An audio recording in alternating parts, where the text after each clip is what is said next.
ಅಸ್ಸಲಾಮು ಅಲೈಕುಮ್ ವರಹಮತುಲ್ಲಾಹಿ ವಬರಕಾತುಹು. ಲಿಂಗಸೂರು ಪಟ್ಟಣದ ಕಲಬುರಗಿ ರಸ್ತೆಯಲ್ಲಿ ದಿನಾಂಕ 3 ಮತ್ತು 4 ಜನವರಿ 2026ರಂದು ಶನಿವಾರ ಮತ್ತು ರವಿವಾರ ಉಮೂಮಿ ಇಜ್ತಿಮಾ ಕಾರ್ಯಕ್ರಮವನ್ನು ಹಮ್ಮಿಕೊಳ್ಳಲಾಗಿದೆ. ಈ ಕಾರ್ಯಕ್ರಮವು ರಾಯಚೂರು ಹಾಗೂ ಯಾದಗಿರಿ ಜಿಲ್ಲೆಯ ವತಿಯಿಂದ ಆಯೋಜಿಸಲಾಗಿದೆ. ಈ ಇಜ್ತಿಮಾದ ಮುಖ್ಯ ಉದ್ದೇಶವೇನೆಂದರೆ ಸಮಾಜದ ಏಕತೆ, ಧಾರ್ಮಿಕ ಪಠಣ, ನೈತಿಕ ಜೀವನ ಶೈಲಿ, ಶಾಂತಿ ಮತ್ತು ಸೌಹಾರ್ದ ಹರಡಿಸುವುದಾಗಿದೆ. ಈ ಕಾರ್ಯಕ್ರಮದಲ್ಲಿ ದೂರದಿಂದ ಬಹಳಷ್ಟು ಜನ ಭಾಗವಹಿಸುವ ನಿರೀಕ್ಷೆ ಇದೆ. ಬಾದಿರ ಸಹೋದರರು ಅಂದರೆ ಕಿವುಡರು ಅಂಧರು ಇವರಿಗೂ ಸಹ ವಿಶೇಷ ವ್ಯವಸ್ಥೆ ಮಾಡಲಾಗಿದೆ. ಈ ಕಾರ್ಯಕ್ರಮದಲ್ಲಿ ಭಾಗವಹಿಸಿ ಶಾಂತಿ ಮತ್ತು ಸಹೋದರತೆ ಸಂದೇಶವನ್ನು ಸಮಾಜದಲ್ಲಿ ಹರಡಿಸುವಂತೆ ಎಲ್ಲರನ್ನೂ ನಾವು ವಿನಂತಿಸಿಕೊಳ್ಳುತ್ತೇವೆ. ಅಸ್ಸಲಾಮು ಅಲೈಕುಮ್ ವರಹಮತುಲ್ಲಾಹಿ ವಬರಕಾತುಹು. ಈಗ ಎಷ್ಟು ಜನ ಜನಸಂಖ್ಯೆ ಸೇರ್ತಾರೆ? ನಮ್ಮ ಅಂದಾಜು ಪ್ರಕಾರ 10 ಅಥವಾ 15 ಸಾವಿರ ಜನ ಕೂಡುವ ನಿರೀಕ್ಷೆ ಇದೆ.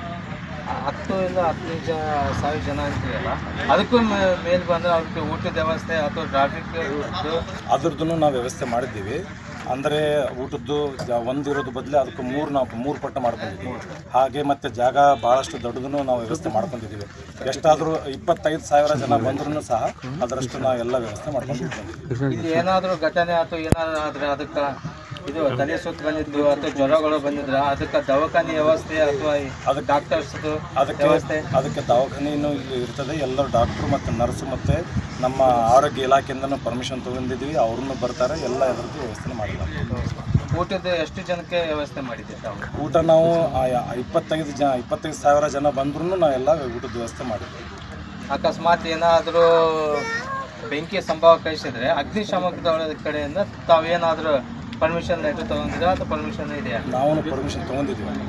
ಎಲ್ಲ ತೊಗೊಂಡು ಹಾಸ್ಪಿಟ್ಲಿಂದ PWD ಮತ್ತು ಮುನ್ಸಿಪಾಲ್ಟಿ ಆಯಿತು ಮತ್ತು ಎಲ್ಲ ಫೈರ್ ಬ್ರಿಗೇಡ್ಸ್ ಆಯಿತು, ಹಾಸ್ಪಿಟಲಿಂದ ಎಲ್ಲ ಪೊಲೀಸ್ ಡಿಪಾರ್ಟ್ಮೆಂಟ್ ಆಯಿತು, ಎಲ್ಲ ಪರ್ಮಿಷನ್ ತೊಗೊಂಡು. ಸಂಪೂರ್ಣ ನ್ಯೂಸ್, ನಮ್ಮ ನಡಿಗೆ ವಾಸ್ತವದ ಕಡೆಗೆ. ಇದು ನಿಮ್ಮ ಧ್ವನಿ.